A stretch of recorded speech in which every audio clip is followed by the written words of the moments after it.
Selamat siang semuanya. Selamat datang di pertunjukan drama kami. Pada kesempatan kali ini, kami akan membawa Anda melintasi waktu dan ruang menuju sebuah kisah yang bertajuk Dosa di Balik Kabut Desa. Sebelum drama dimulai, izinkan saya memperkenalkan para pemain yang akan menghidupkan kisah ini. Terlebih dahulu saya memperkenalkan diri saya. Saya Nazarul Hilala sebagai narator. Kemudian kepada pemeran dipersilakan.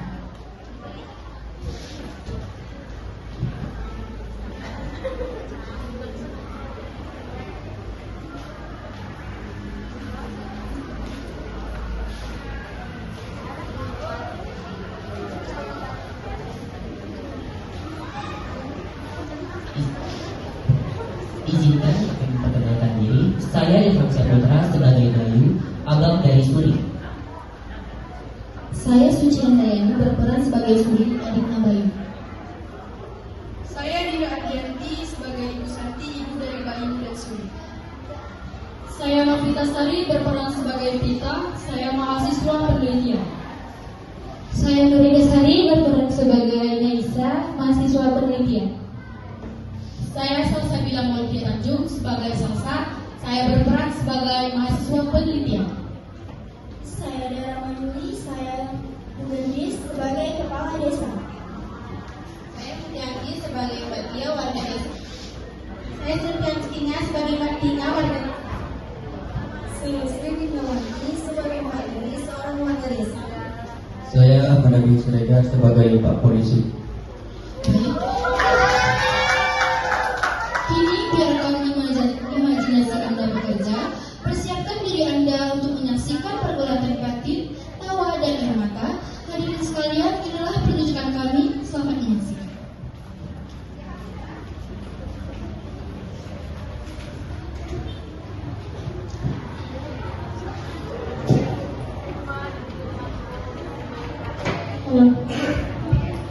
Jauh dari ibu kota, tersembunyi sebuah desa kecil yang namanya perlahan menghilang dari ingatan manusia.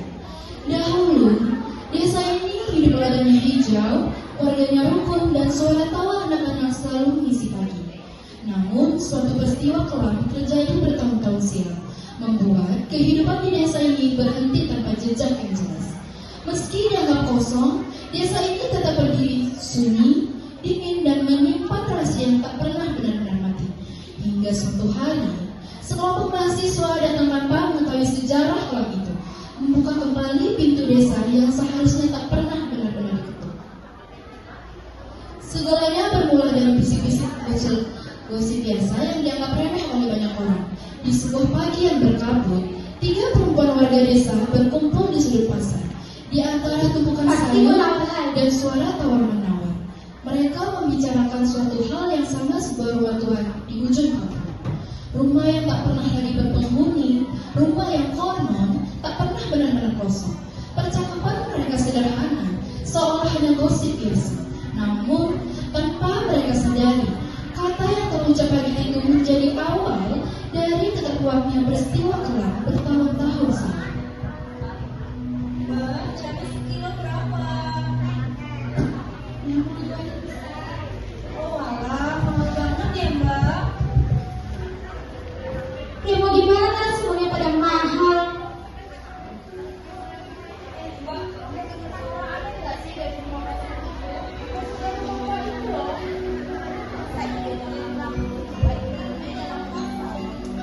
Jangan-jangan temen Mbak lagi.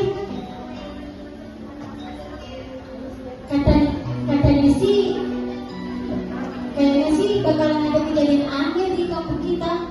Kan katanya sih mau ada orang buat masuk. Kayaknya sih bakalan ada kejadian aneh di kampung kita.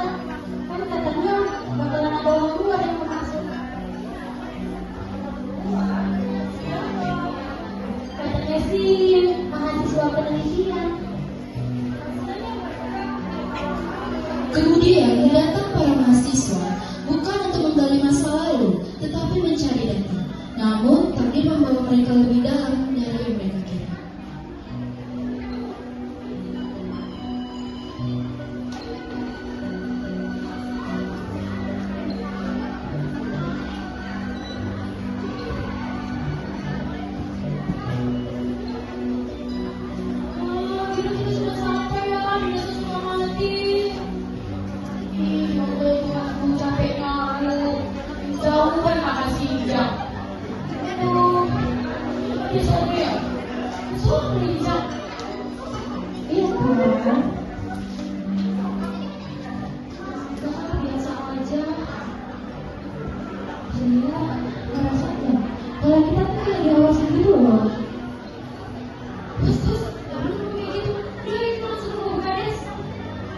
Dengan langkah mantap, para mahasiswa menuju rumah Bukades. Tujuan mereka jelas, meminta beliau menunjukkan sendiri di mana rumah yang akan mereka tempati di desa ini.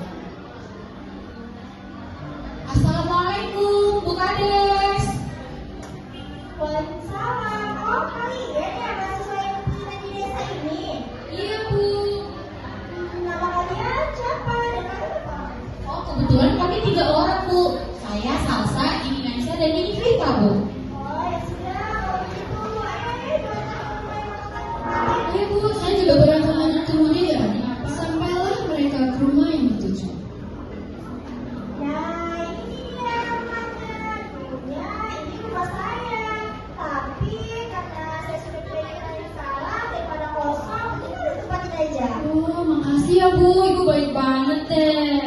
Ya, sama-sama. Semoga kalian betah ya tinggal di sini. Ya, makasih, Bu. Ya sudah, kalau begitu pamit dulu ya. Kemudian sebelum bapak kepala desa berpaling, ia berbisik diri membagi larangan dan pantangan tentang desanya. Aku bilang sama kalian, jangan coba-coba melakukan yang ada di sebelah sana ya. Ya, dengan tuan tua itu ya Bu.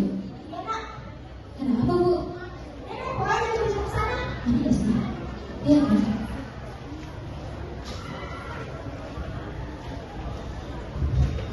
Wah, ini aku lapar lah. Ini tidak makan yang bisa dimasak. Tak ada lah, kita tak ada buat apa kemari.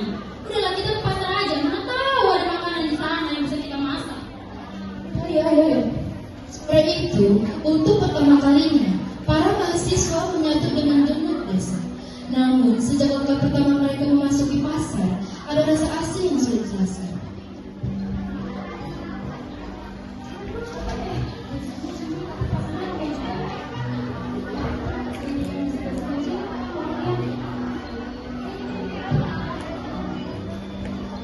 Beli takutnya saya kan berapa ya, Bu? Aku 2.000 Sarika. Aku boleh kasih beli sendiri ya, Bu.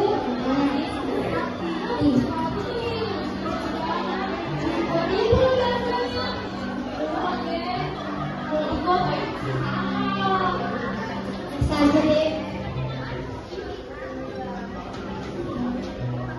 Salsa, gue itu ada enggak sih? Kayak nggak pada terus gitu.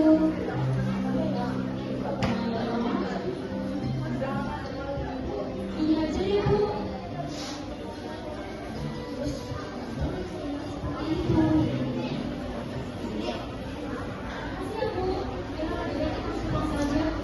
Bukan tatapan ramah yang mereka terima, melainkan pandangan ragu seolah mereka telah mengusik cerita lama yang seharusnya tak pernah terbuka. Dari pasar ya? Oke, Mas. Kasih aja. Udah, buat ke sini. Kalian masuk ke penelitian itu. Iya, Mas. Kami dari pagi baru datang. Kalian tinggal di mana? Kebetulan kami tinggalnya di sana, rumahnya Bu Kades. Yang depannya rumah kosong itu ya? Iya, Mas. Kalau boleh kasih saran, kalian jangan pernah coba-coba dekat rumah itu. Kalau enggak, kalian pergi dari sana. Kenapa, Mas? Rumah itu punya cerita. Pernah ada yang mati misterius di sana. Sejak kejadian itu, desa mulai berubah kabar budaya. Maksudnya, Mas? Hampir setiap malam, lampu di rumah kosong itu selalu menyala. Karena arwah perempuan yang mati tidak tenang. Kalau kalian mendengar suara, kalian jangan pernah coba-coba mendengar ini. Dan kalau misalnya pintunya terbuka, kalian jangan pernah masuk ke dalam. Mas bercanda ya? Anda ini cuma bercanda. Sebaiknya kalian pergi ke rumah sakit. Tidak ada begitu. Malam pertama mereka di desa, kamar sederhana, hanya ada tikar kecil dan satu jendela yang langsung menghadap rumah tua. Angin malam berhembus pelan, membawa kabut tipis yang membuat batas antara realita dan imajinasi menjadi samar.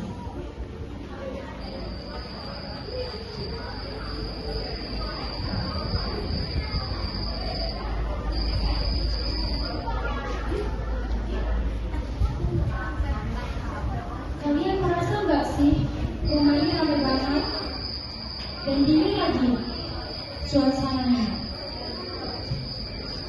Ya, pipit. Namanya juga kita tinggal di pegunungan, ya dingin lah. Tapi ini dinginnya nggak seperti biasa loh.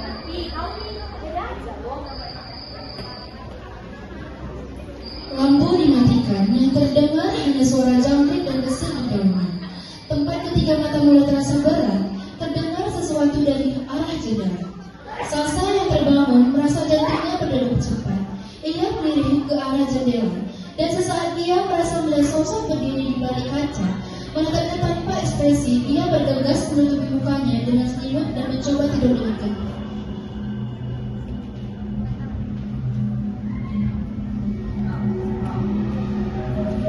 Di tengah malam dalam keadaan lampu mati, hanya cahaya bukan dari jendela yang menerangi. Semua orang sedang tertidur, Vita terbangun berkeringat.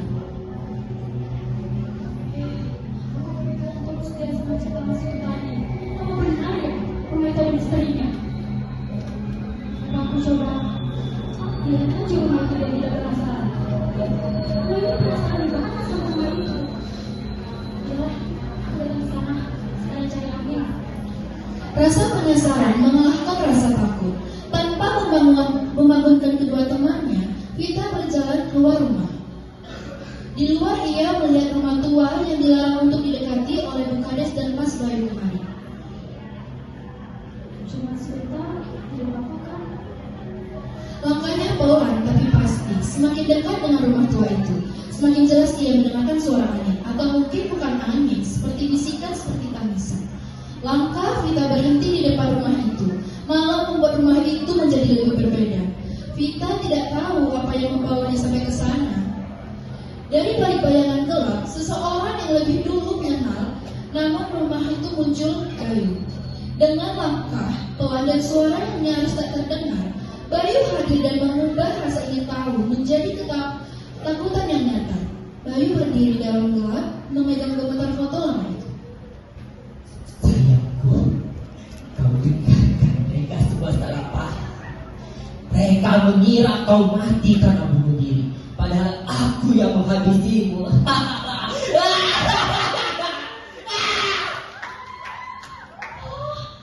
Ternyata selama ini Siapa itu?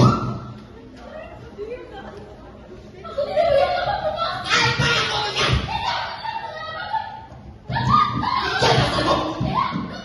Kau jangan akan bayar. Sudah mati. Kau pun mati.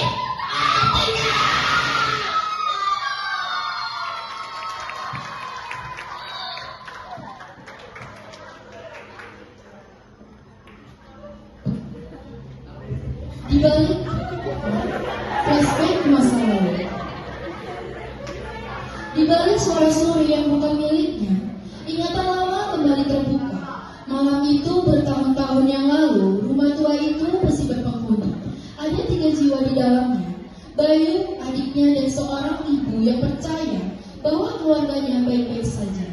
Malam itu ketika sang ibu tidak di rumah, Bayu dan adiknya Suri terjebak dalam percakapan yang tak seharusnya ada. Bayu mencintai terlalu jauh, terlalu salah. Ketika perasaan itu ditolak, rumah menjadi saksi paksa yang disamarkan sebuah kasih. Pintu ditutup, suara dipadamkan. Dan di keesokan paginya, desa menerima satu cerita sederhana. Seorang gadis memilih pergi sendiri.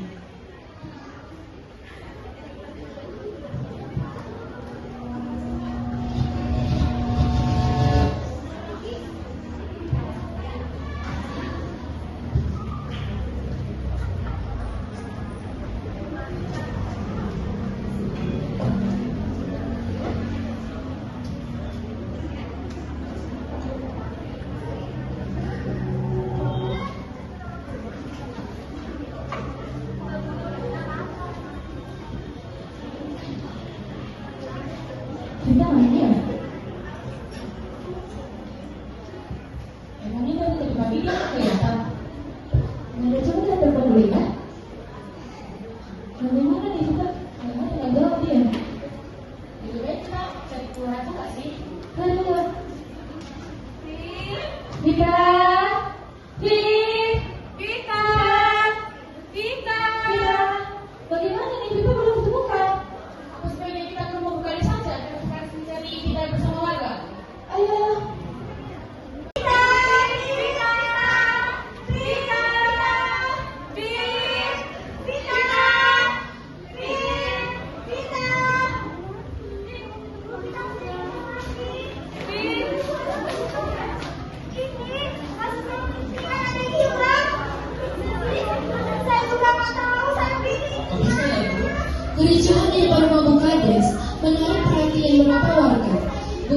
menjelaskan duduk perkara dan warga pun ikut serta dalam pencarian Vita. Di tengah pencarian, salah seorang dari mereka tiba-tiba berhenti.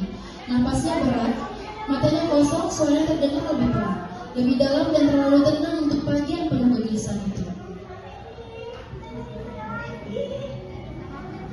Jangan panggil dia. Dia sudah mati.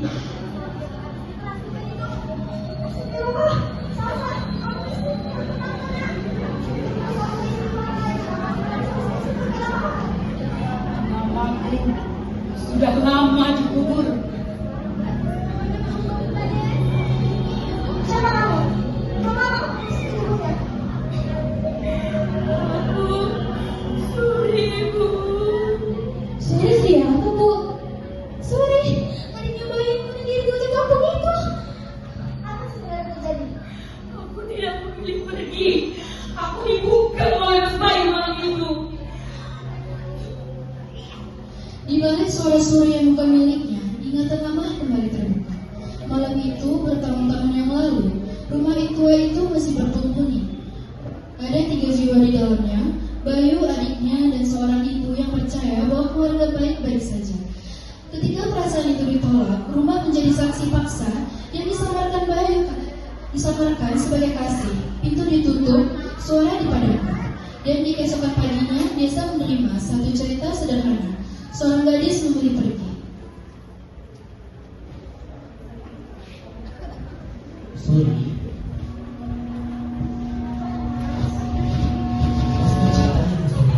Maksudnya apa, Mas? Janji loh, Mas. Apa nantiku?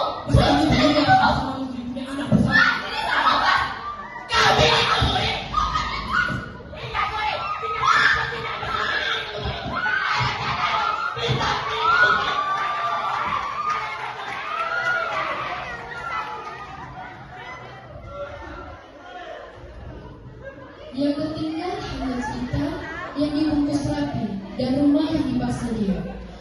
Waktu bergerak maju, tahun-tahun berlalu, ibu menua dengan kepercayaan yang tidak pernah dia ragukan. Dan Bayu tumbuh bersama rahasia yang dia rawat seperti luka terbuka.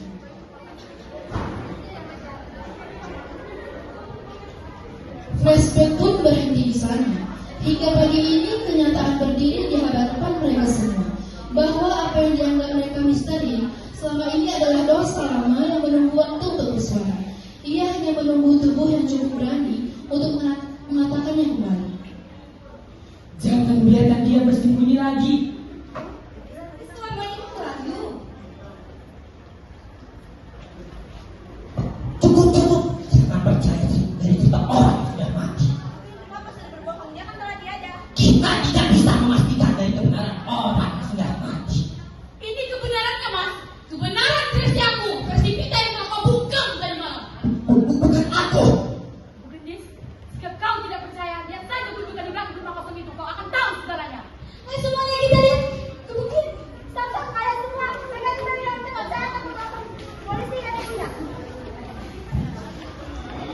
Tidak berapa lama, datanglah polisi dengan mengikuti Isanti.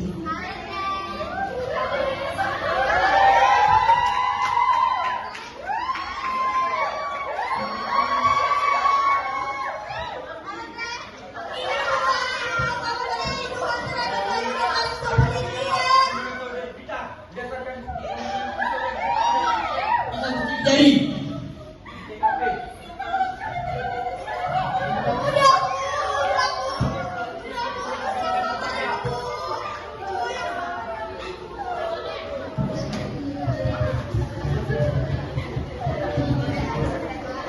Beberapa hari setelah kejadian itu, desa kembali sunyi, namun bukan sunyi yang sama seperti sebelumnya.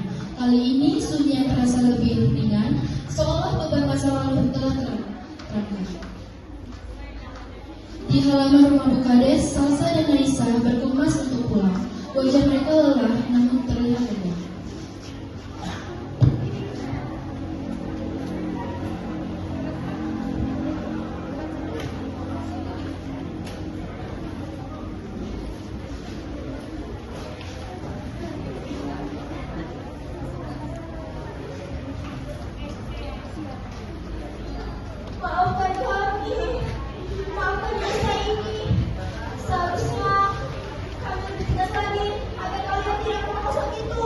Ini bukan salah ibu, Bu Vita. Dia terlalu penasaran dengan semua ini dan kami juga meremehkan berita itu, Bu.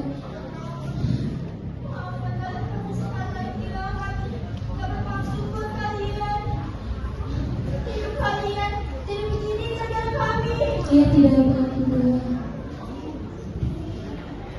Matahari sore itu mulai tenggelam di balik bukit. Kabut tipis kembali menyelimuti desa. Tapi kali ini terasa berbeda, seperti akhir dari sebuah mimpi buruk panjang. Naisa dan Salsa meninggalkan desa yang telah mengubah hidup mereka selamanya. Di kejauhan Salsa melihat sosok transparan seorang gadis berdiri di depan rumah tua. Di sampingnya berdiri sahabatnya Vita. Kedua gadis itu tersenyum, lalu perlahan menghilang bersama angin.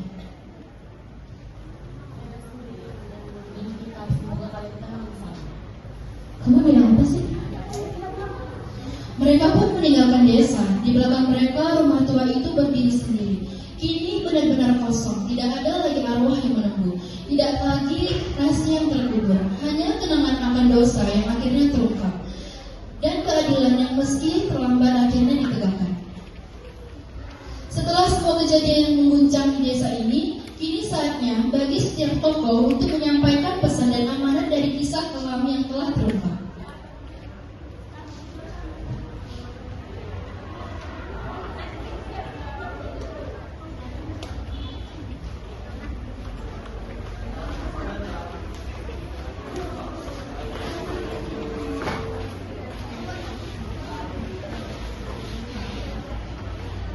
Amanat dari anak kami, saya Bayu. Pesan saya, jangan biarkan nafsu, obsesi, dan ego menguasai diri kalian.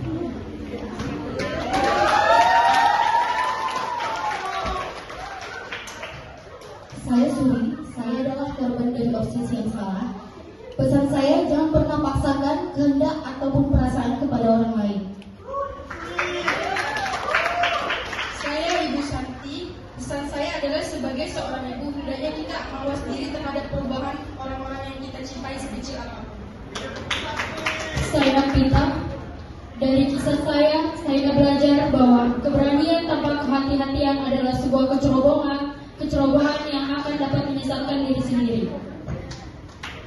Saya Naisa. Dari kisah ini saya belajar bahwa pengetahuan harus diwaspadai dengan kewaspadaan dengan menjaga diri. Saya Salsa. Dari peristiwa ini saya tahu setiap tempat memiliki pantangannya sendiri. Saya Bu Gendis, sebagai kepala desa seharusnya saya bisa lebih tegas lagi. Saya Mbak Tia, sebagai warga desa berpesan bahwa ketakutan dari hati bisa menjadi cara Tuhan menjaga kita. Saya Martina. Dari peristiwa ini saya belajar bahwa berjudi dan melibatkan berita yang tidak benar bisa membahayakan. Saya Mbak Lia. Tidak ada kebaikan yang bisa disembunyikan.